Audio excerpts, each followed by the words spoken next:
The broadcast is now starting. All attendees are in listen-only mode.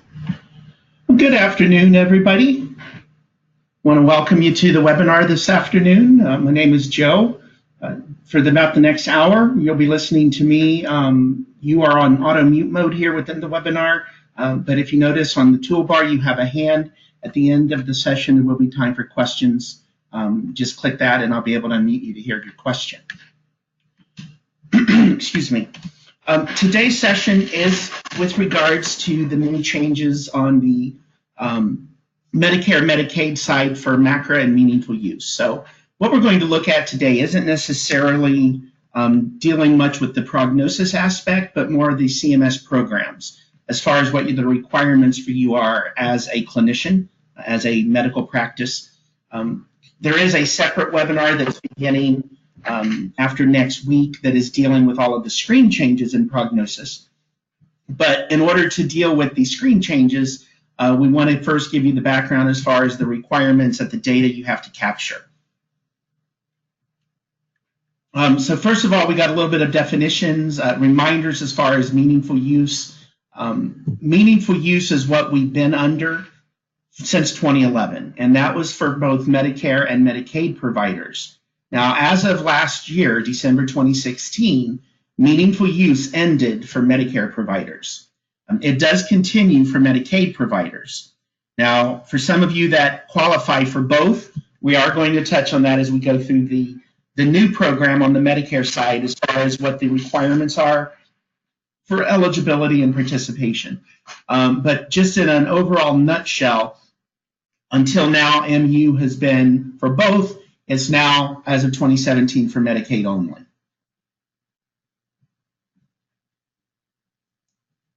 The quality payment program is what is now in place for Medicare providers. And with that, of course, comes new acronyms, new definitions, new requirements, which is basically what we're going to touch on today. And for the last few years, we've been hearing about MACRA, and so it's all been under the umbrella of MACRA changes. That, of course, is the Medicare Access and CHIP Reauthorization Act that was published in 2015. This is basically their framework that incentivizes you as a clinician to improve the quality of care for your patients while reducing costs. And to do this, they MACRA program, they have come up with two different payment tracks, and that's what we're going to look at. These two payment tracks of MIPS, which stands for Merit-Based Incentive Payment System, as well as the AAPM, or Advanced Alternative Payment Model. These are now the two different choices as a Medicare provider that has replaced the former EHR Incentive Meaningful Use Program. Both MIPS and APM are performance-based. There are some distinctions. The focus in 2017 is primarily the MIPS, and that is where most, if not all of you, fall. So that is actually the majority of our presentation today. This is basically the new traditional Medicare, and it is replacing 3 legacy programs and adding a 4th new performance category. Collectively, then, those 4 separate programs under this MIPS umbrella is going to end up in a score for you as a clinician. That score, which is called your MIPS score, is what will determine how your payments are adjusted come 2019. Now, if you're on part of an APM, these incentive payments are based on payment models. That's by CMS Invite, and the models that you can participate in have different requirements. So you would have to abide by the requirement of the specific model that CMS invited you to participate in. So summarizing that again on the timeline, on the right-hand side, we see that for Medicaid providers, it's business as usual since 2011 with regards to the compliance aspect of meaningful use. For Medicare, however, we'll notice as of 2017, meaningful use has ended, so there is no more stage 3. Instead, you now have the quality payment program, and it'll either be MIPS or APM. Now, on the Medicaid side, since Medicaid or meaningful use continues, You do have the option for the year 2017 to continue reporting modified stage 2, or you can advance on into stage 3. So first, what we're going to look at is on the MIPS side of the quality payment program and for eligibility and participation. And incidentally, the one fundamental difference on the quality payment program side for Medicare providers versus the meaningful use requirements is it's open to a broader range of professionals.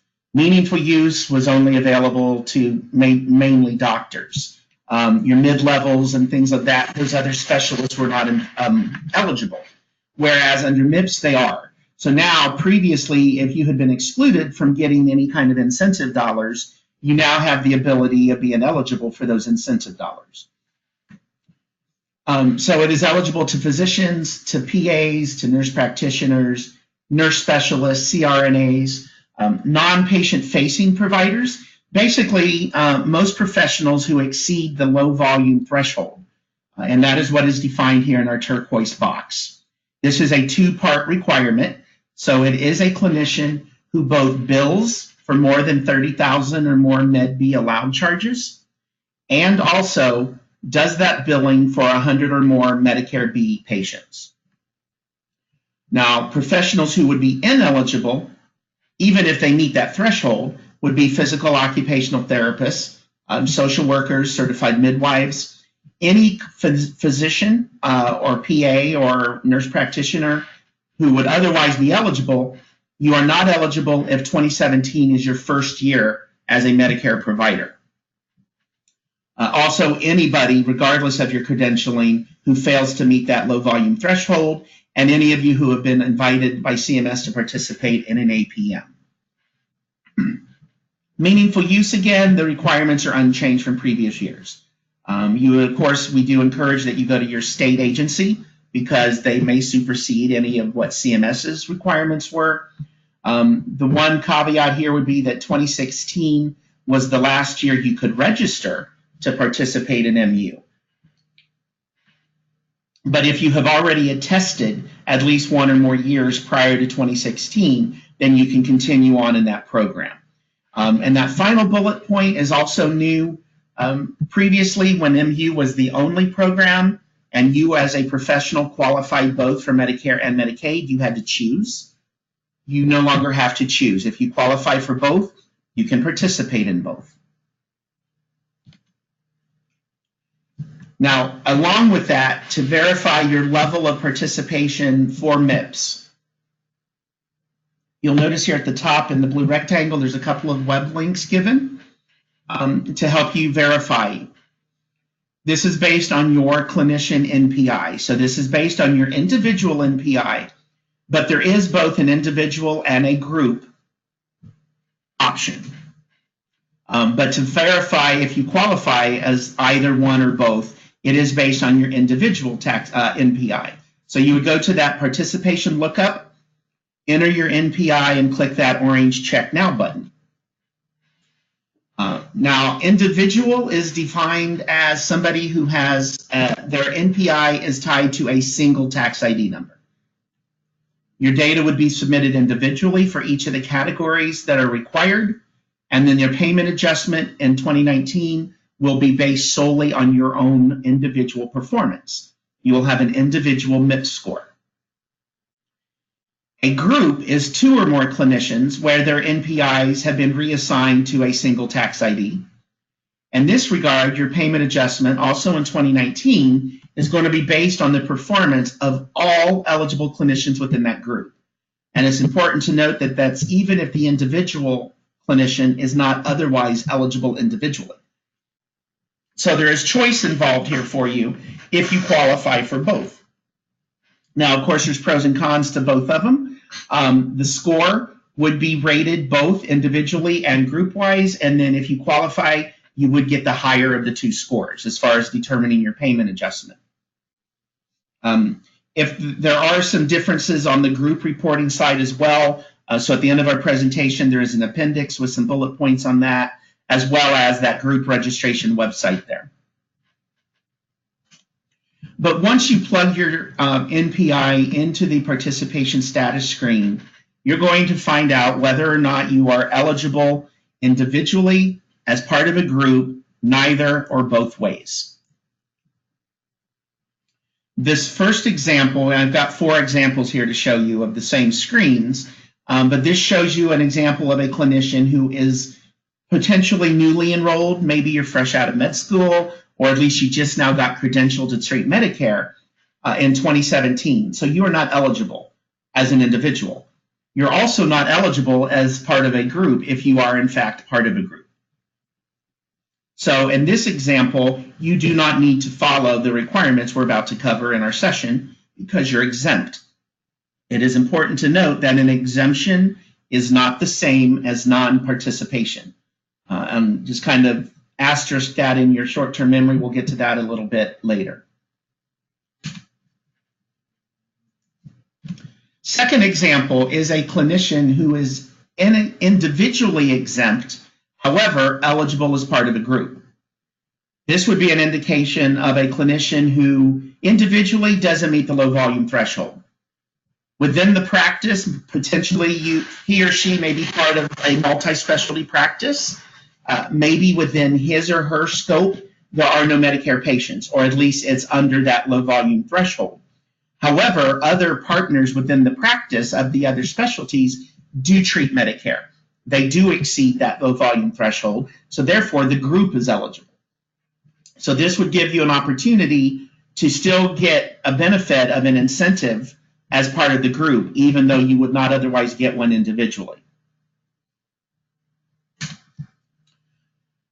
The third scenario is when you're eligible both ways. Individually, you exceed the low volume threshold. Your group exceeds the low volume threshold.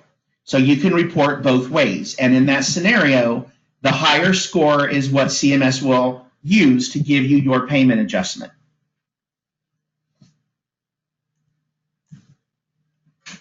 And then the fourth scenario, which gets a little more complex, is where a single individual clinician is individually on his or her own, as well as under multiple groups.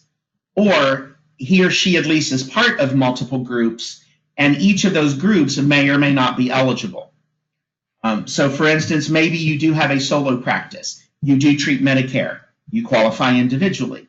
But maybe you're also partners in a group. Maybe you only work once or twice a week there. They may or may not meet the Medicare threshold.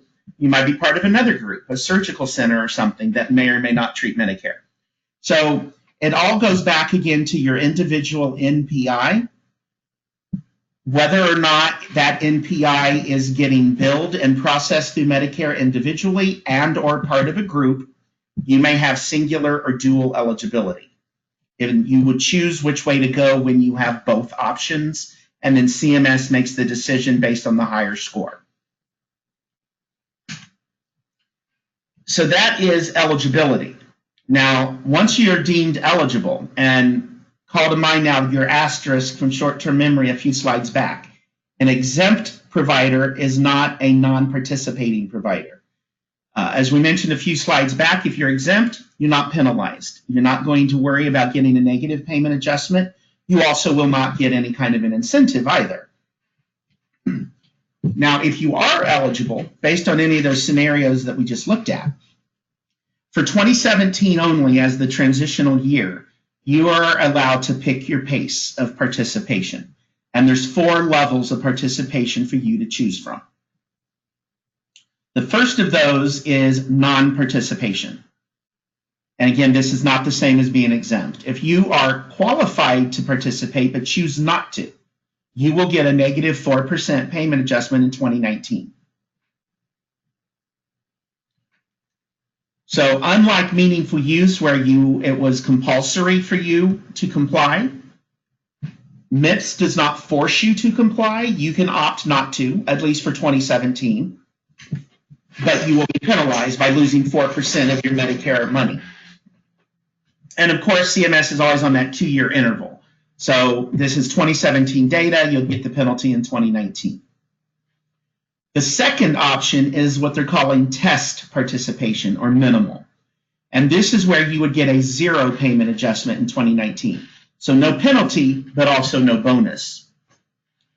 The requirement here is that you submit some data for at least one category for any number of days. So again, we have a little bit of flexibility here. Under MU, it was either 90 days or an entire year, based upon what stage of you were reporting. Well, with MIPS test level participation, it could be 1 day, 1 week, 1 month, 1 year, your choice. That said, a general caveat here for the entire program is quality is what they're focused on, not quantity. However, quantity does matter. Quantity will impact your MIPS score. A little bit later here in the program, we're going to look at the scoring and how that MIPS score is determined. And it falls within a scale of 0 to 100. The higher your points, the better your incentive will be. That is based on the quantity that you submit. But for the zero payment, since we're not getting a penalty nor an incentive, it doesn't matter how much data you submit as long as you submit something. Now the caveat here, it is at least one category. We're about to look at the 3 categories that are applicable. You must choose at least one of those 3. Now, based upon which one of the 3 you choose, it may not mean a single measure, because the category of base actually requires 5 measures. So you would have to submit some data any number of days for all 5 of those base requirements. Whereas if you choose under the quality or the ACI category, it would be some data for at least any number of days, at least 1 measure for any quantity. So you do have a lot of flexibility and choice there. Third would be partial participation. This is going to result either in a neutral or a small positive adjustment. This does have a requirement of at least 90 days or more. So if you choose this option, and quite honestly, this is where the majority of you will fall, you do need to start capturing your data no later than October 2nd, because that means there's only 90 days left of the year. However, some of the measures are already in the system for years past. And if you decide to continue with those same measures, you could choose to go for an entire year. You don't have to wait till October 2nd to begin, because as long as you've been on PrognoCIS all along and you've been documenting, then the data is getting captured for you as far as generating reports come 2018. But if you haven't yet, or if you decide to go with some new measures, with waiting for the upgrade and so on, then you do need to begin no later than October 2nd. Now, in this partial category, you need to submit at least 90 days in, again, all of the categories, but it's up to you as far as how much. So if you choose base again, it is all 5 measures that qualify as a base. For quality, it is the minimum of 6. You can do more than 6, which would earn you bonus points. And under the ACI, you need to report 40 points. And we're going to get into all of these measures and points before the end of the session. Full participation, then, is those same requirements, but it's for the entire year. So you do need to submit all 5 base, minimum of 6 quality, 40 ACI, but for the entire year of 2017. That gets you a maximum of up to a possible 4%. So those are your levels of participation for those of you who are eligible. The amount of data you submit is entirely up to you based on which one of these levels of participation you want to be at. The most common, or probably the easiest, is going to be that partial, where it's 90 days, and you will get a positive adjustment, meaning a bonus, and the percentage would be anywhere from more than 0% up to, but less than 4%. Because in order to qualify for the maximum 4%, that would be full participation, which is the entire year.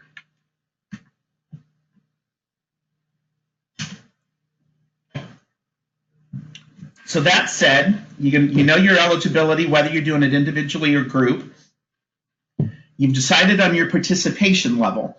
So now you have to know what to report. What data do you have to capture? Well, the MIPS program, again, consists of 4 programs. Now, for the year 2017, only 3 of them are in force. That 4th one there, called cost, is not applicable this year. I'm sure it will come into play next year. So the three that is applicable in 2017 is the quality category.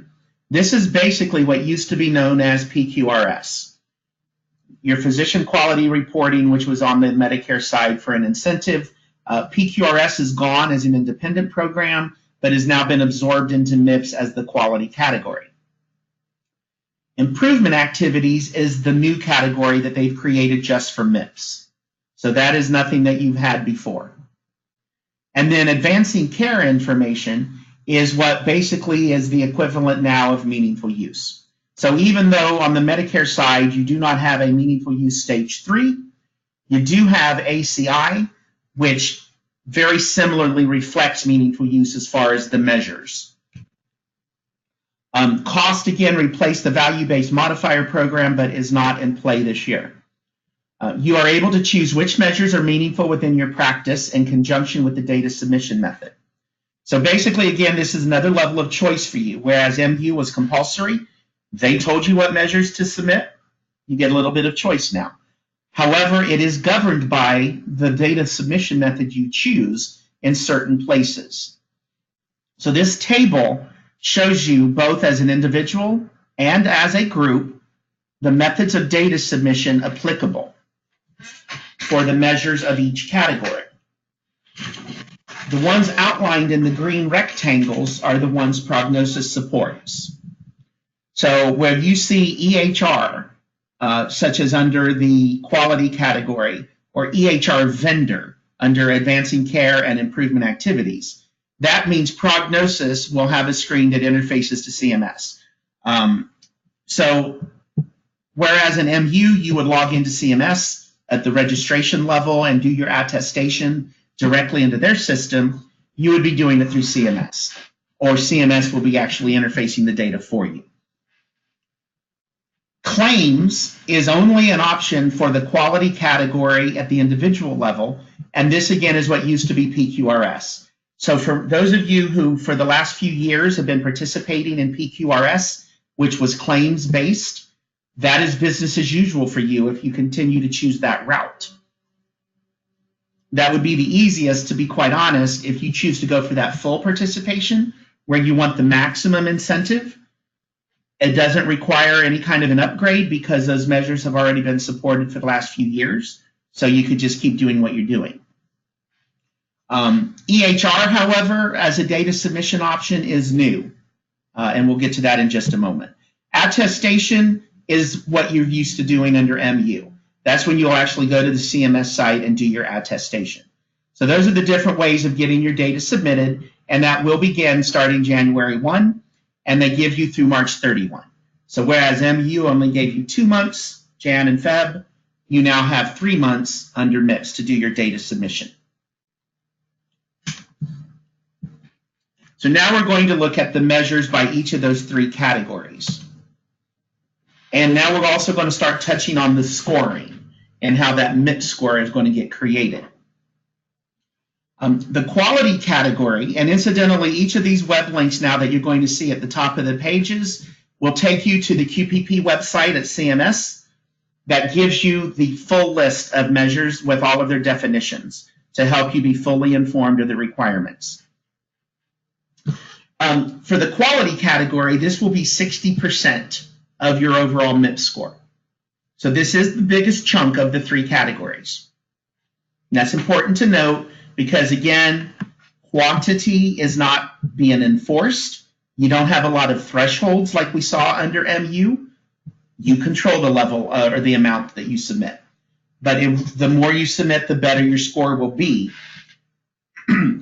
But to get the basic 60%, you do have to choose at least 6 measures, unless you're doing that test phase where you only have to choose 1. But if you're doing the partial or full participation, you need to choose up to 6 measures per your chosen method of data submission.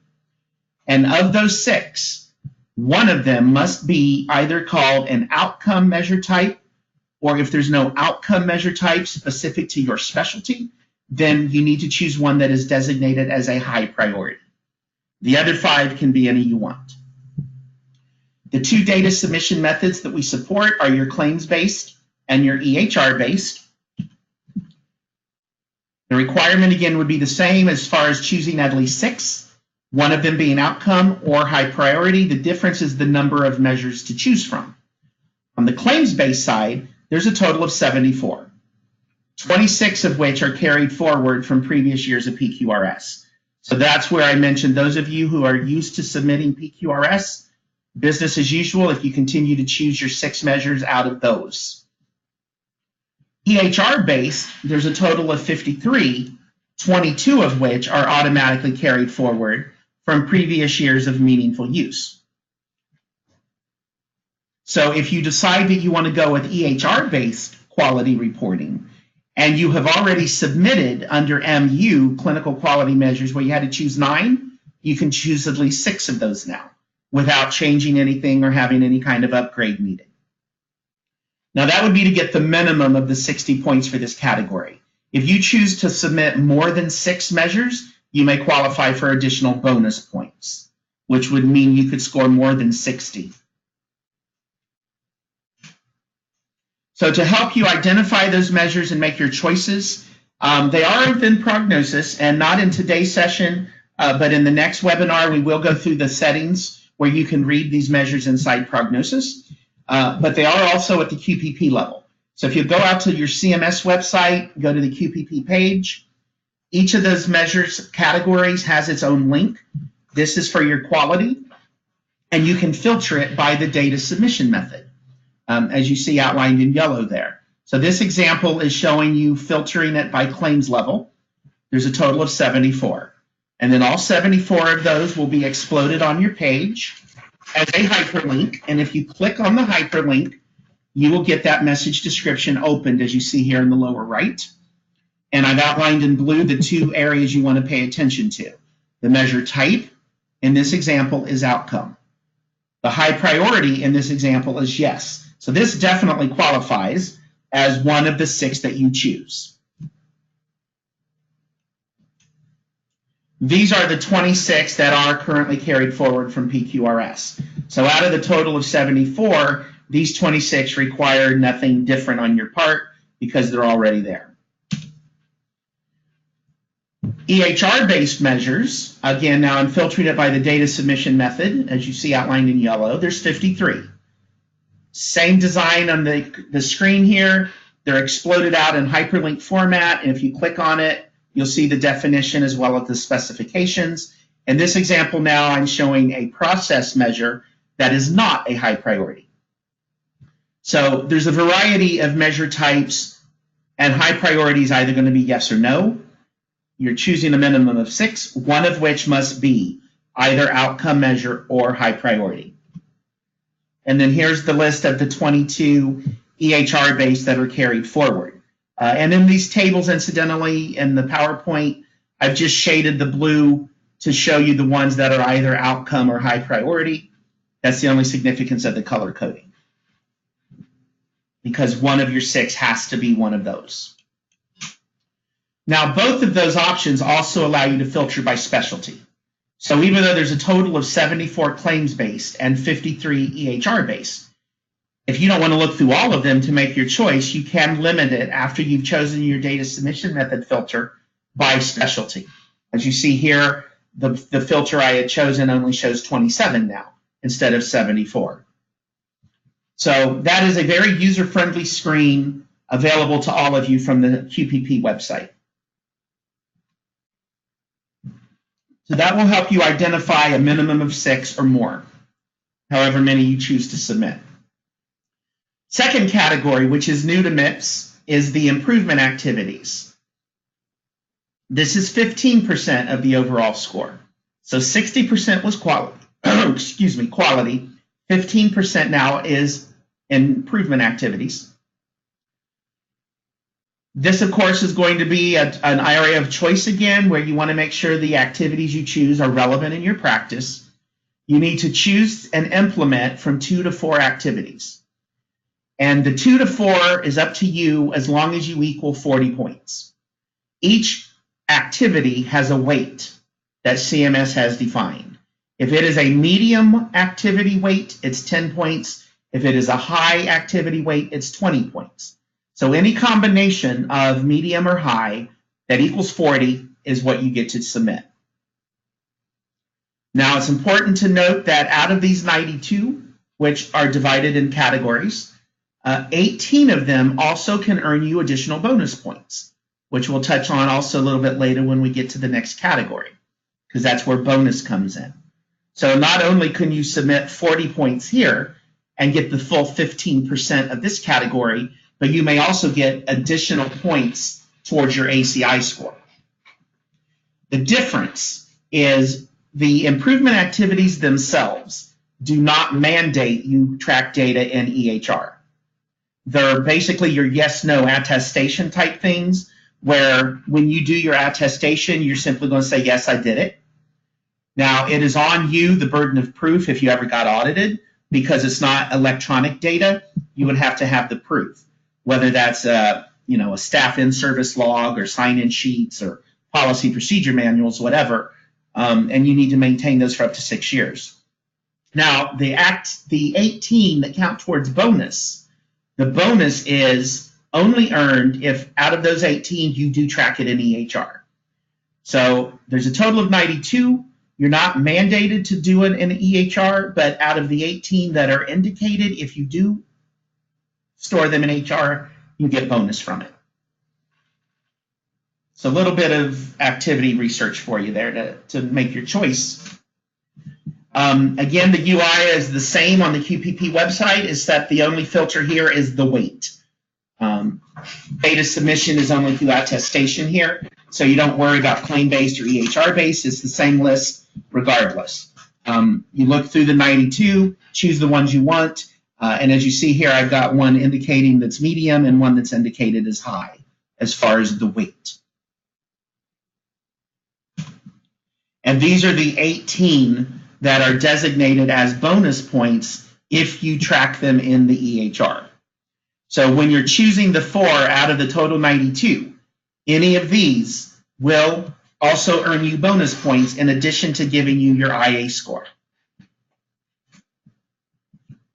And then the third category is your Advancing Care Information, or ACI. And this is 25% of the score. So quality was 60, IA was 15, that equals 75. Now we have 25, so the total of 100% of your MIPS score. Now this is the one of the 3 categories that does require certification, and the data must be tracked and mandated or captured within a certified electronic health record technology. And it's important to note that we are now certified for the current 2015 edition of ONC requirements,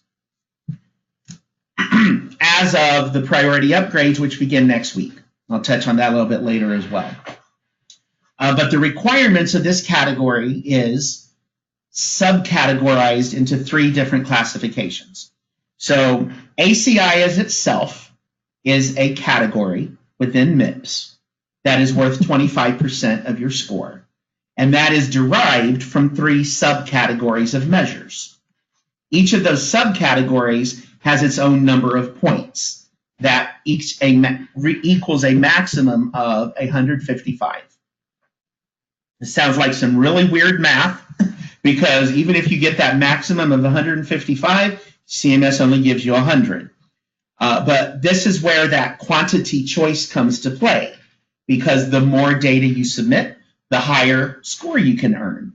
And when it says a minimum of X number of points, you can get beyond that, sort of like extra credit points in school.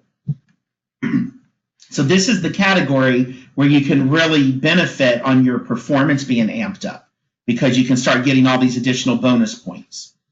But the 3 classifications, the way they're broken out is 5 base measures, all 5 of which are mandatory to get any credit at all for this category. So bare minimum, if you want this 25%, you must submit 5 base measures in order to get 50 points. But then there's also 9 performance measures, which is worth up to 90 points. And then there's 5 bonus measures, which is worth up to 15 points. That's where you get to that total of 155. The 9 performance measures do not have predefined thresholds for the numerator.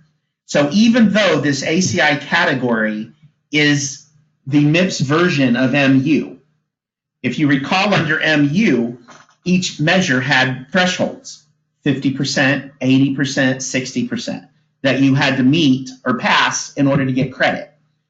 This doesn't have that. You can report 1 patient and still get the points. But remember, quantity does impact your score being higher.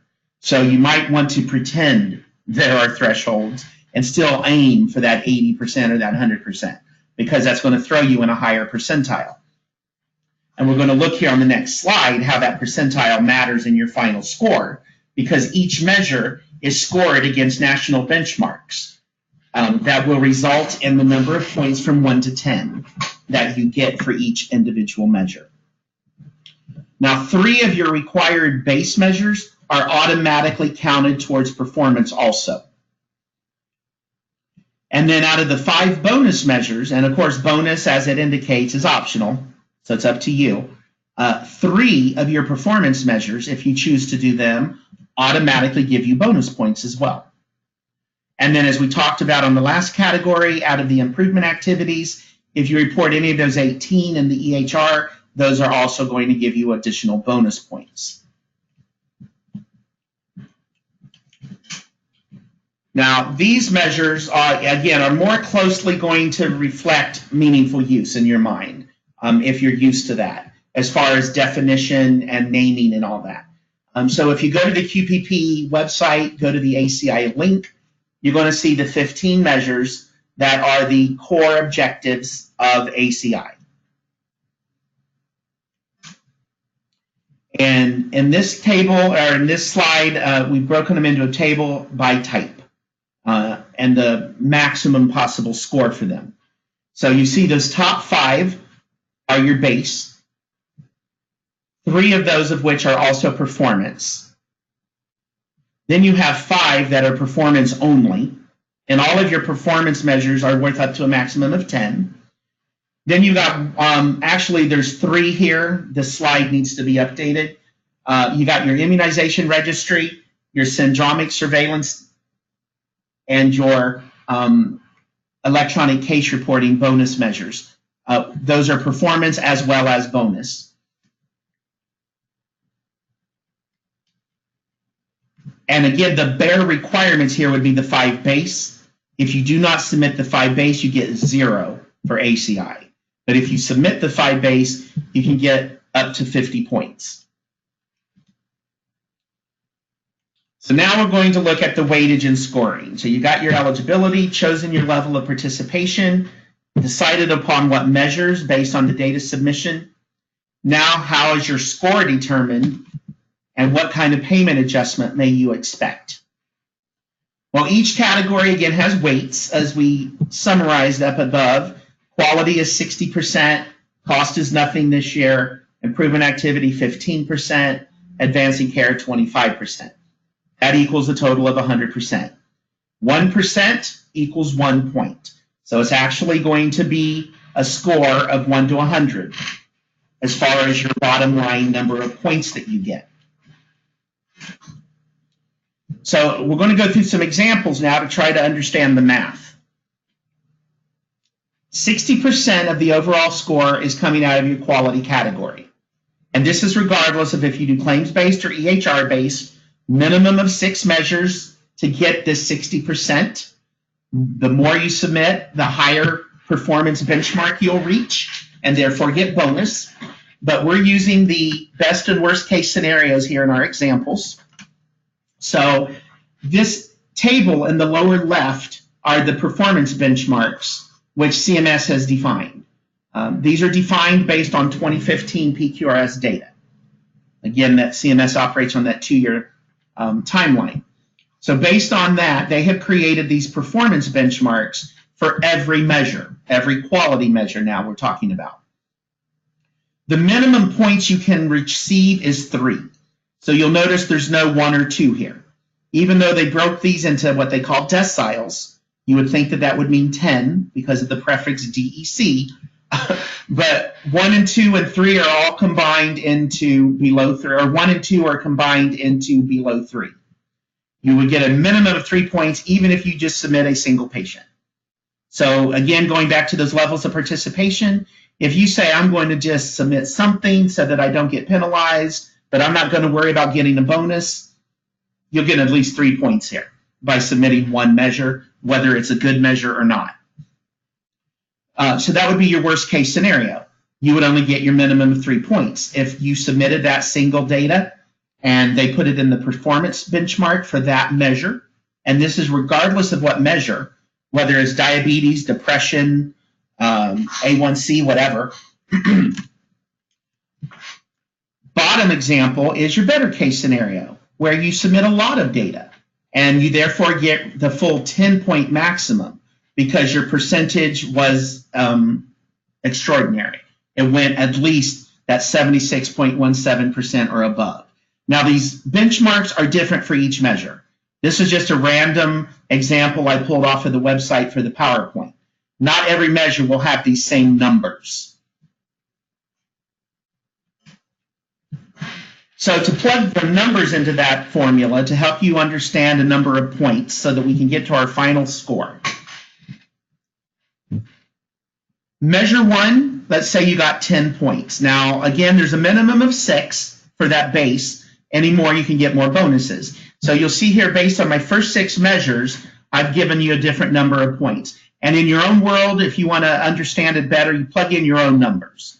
I just chose random numbers here to come up with an easy number to play with. So based on those benchmarks, you could have anywhere from 3 to 10 points for each measure. But then for measure 7, I'm also getting a bonus point. So if this was your submission, you're going to end up with a quality points of 90 because your score is taking all of those measures together, the performance points you gained, and dividing it by the maximum of 60. So we had 54 points, divided it by the maximum of 60% weight, you end up with 90 points for quality. And we're going to plug that into a final formula in a few more slides. Now, improvement activities is not number of measures, but number of points. Each activity is either worth 10 points or 20 based on how it's been weighted as medium or high. This is not being captured within EHR. These would be processes that you implement amongst your staff. You see the 9 categories there: population management, care coordination, patient safety, emergency preparedness and response. So you can look through all those different categories, all the different activities. You can choose 2, 3, 4, however many you want, as long as you're reporting 40 points. So one example here, we've chosen only 3. 2 of them are a medium weight, which is 10 points each, or a total of 20. The third one is high, so that's 20. You could have chosen 4 medium, 10 each, times 4 would be 40. Lower example, we chose 2 high, 20 points each, 40. So however it equals the 40 is up to you. So again, in either of these examples, you're getting the full 100 points for this category. Because you needed 40, you reported 40. It's an easy 15% of your score. Remember, though, that in addition to these 40 points, if the 3 you chose are one of those 18, and you do track it through EHR, you will also qualify for bonus from it, which means you would get these 100 IA points, plus you would get bonus points at the end. And then the third category of ACI is 25%. That 25%, however, is comprised out of the 3 sub-scores. Base is 50 points, performance is up to 90, bonus up to 15. Now, the way those bonus points can be achieved, 5 of them is for reporting at least 1 or more public health reporting measure. Now, there's a total of 3 public health reporting measures. That includes your immunization, syndromic surveillance, specialized registry.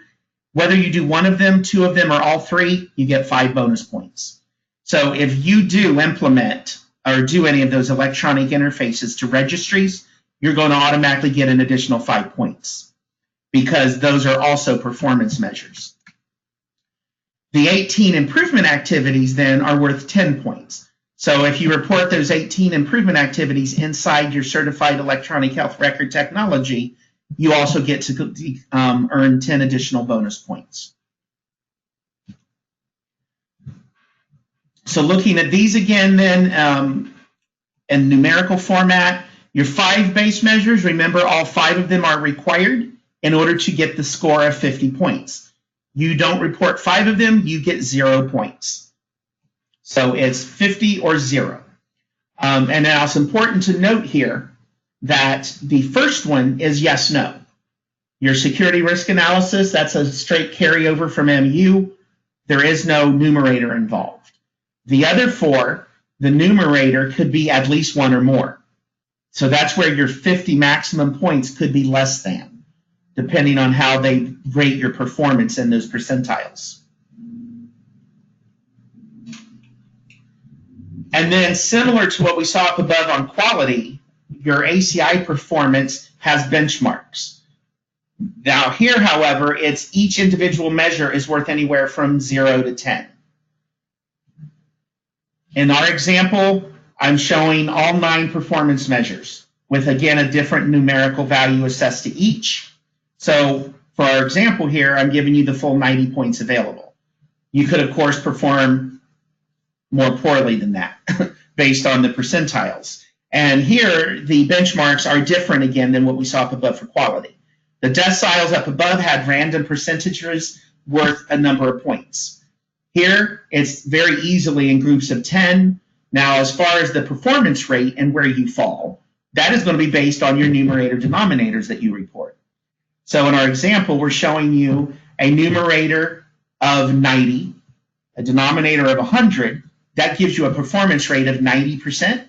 On this chart, 90% performance rate is 9% or 9 points.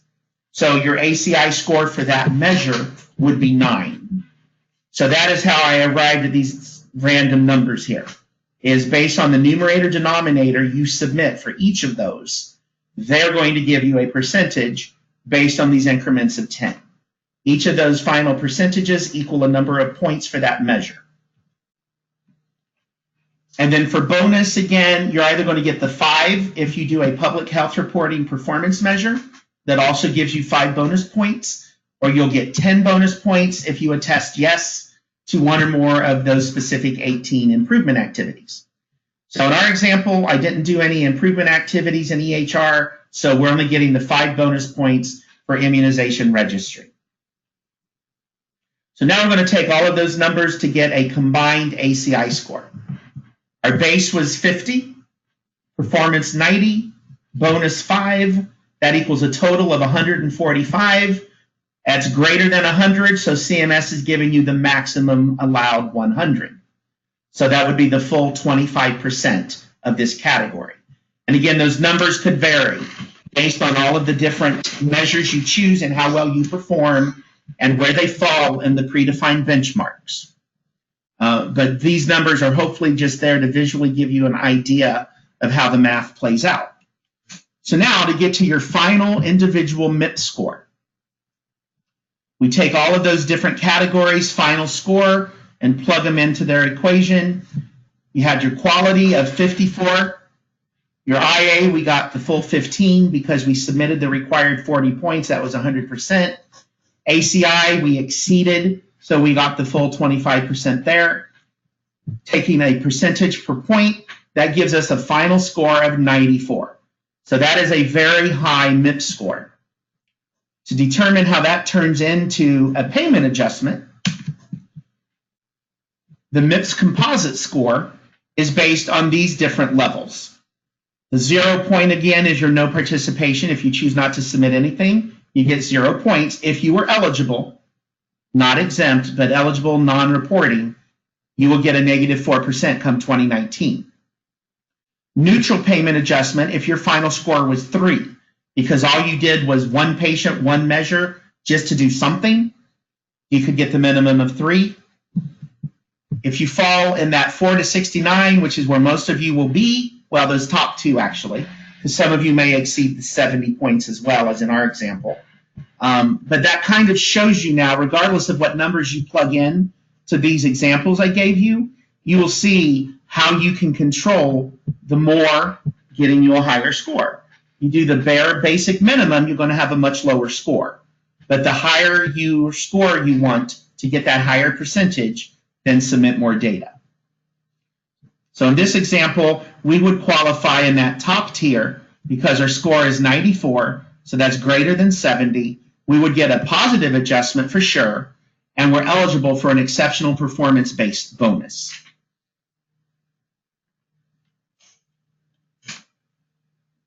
So that is the MIPS side of quality payment under MACRA.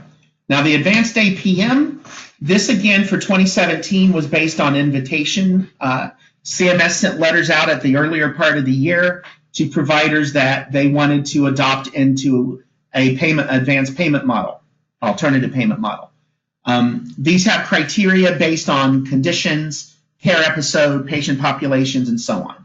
So instead of having measures that you attest yes or no, or you report a certain percentage of patients on, as we have in MIPS and meaningful use, these payment models have different types of requirements based on the scenarios of the specific model. So whatever model you were invited to participate in would have its own requirements, and if at least 25% of your Med B payments or 20% of your Med B patients fall under the criteria of that payment model, that's how you earn your incentive in APM. Now for 2017, you see there's only 7, so it was very minimal and very few providers were invited to participate. Starting in 2018, my understanding is that will expand. So whatever CMS does there, you may move from MIPS to APM next year, and it may get you a better percentage of incentive. But that remains to be seen right now. For 2017, if you weren't invited to participate in an APM, then you're under MIPS, provided you're otherwise eligible. And incidentally, just for reiteration on this score, the example I gave you applies individually or group, but if you happen to do both and you end up with 2 scores, the higher one will prevail for you as far as the payment adjustment CMS gives you. So that's the Medicare side. Now, for those of you who are a Medicaid provider and you're still going under MU, not a lot of changes, but just repetition from previous years. As long as you registered and or attested prior to 2016, you can still continue with it.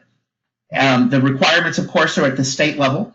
So that link at the top of the page will take you to a list of all of the agencies by state so that you can be completely in the know. You do get to choose either modified stage 2 or stage 3 objectives for this year. And the incentives will continue to be available through 2021.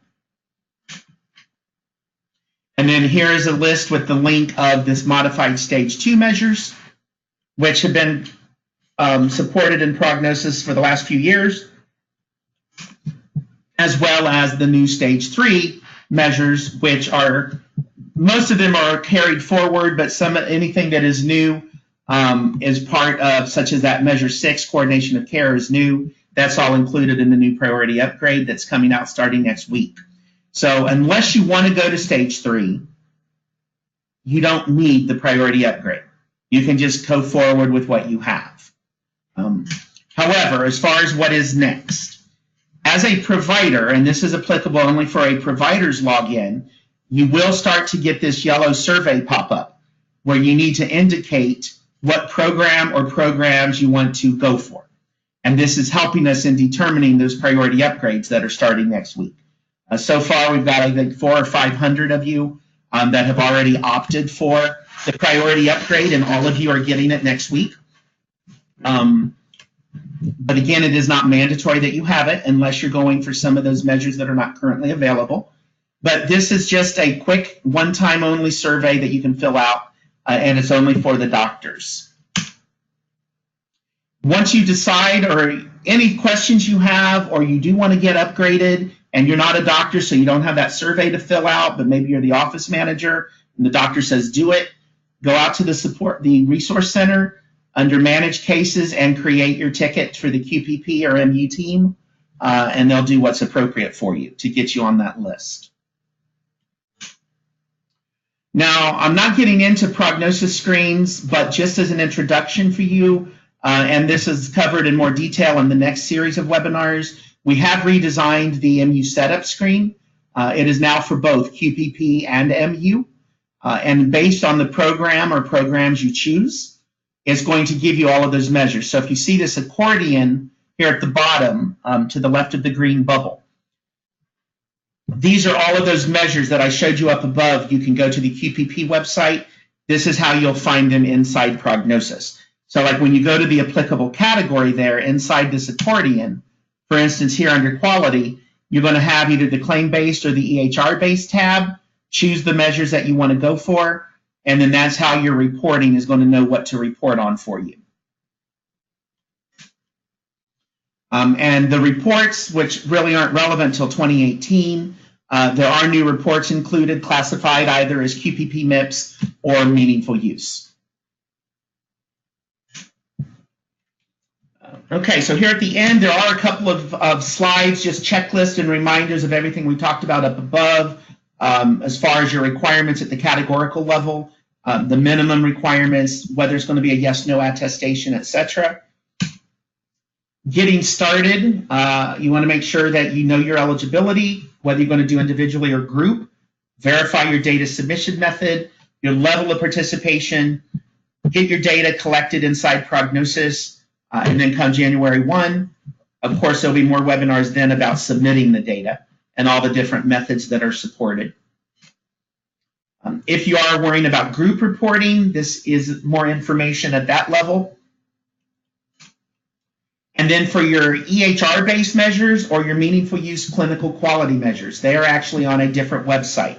They're not part of QPP itself, but you can still get there and look at all those measures. Alrighty, so that is the end of this presentation from my perspective. For anybody present, do you have any questions? If so, you can click that little hand icon and I'll unmute you, or you can type it in the chat box to me.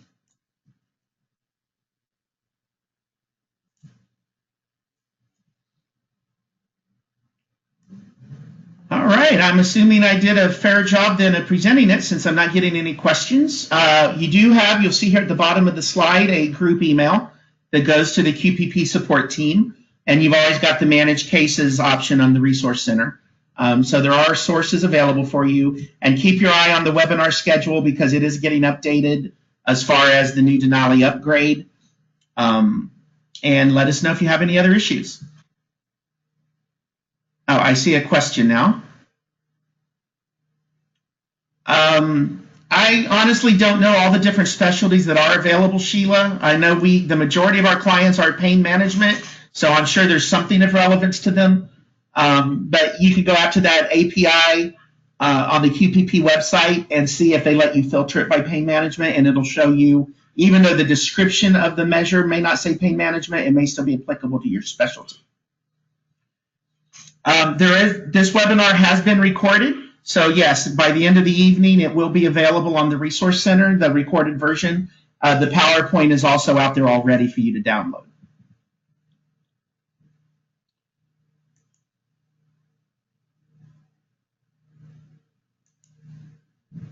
All right, well, I wish you all a good weekend and hope to see you again in a future session. I want to thank you for your attendance today.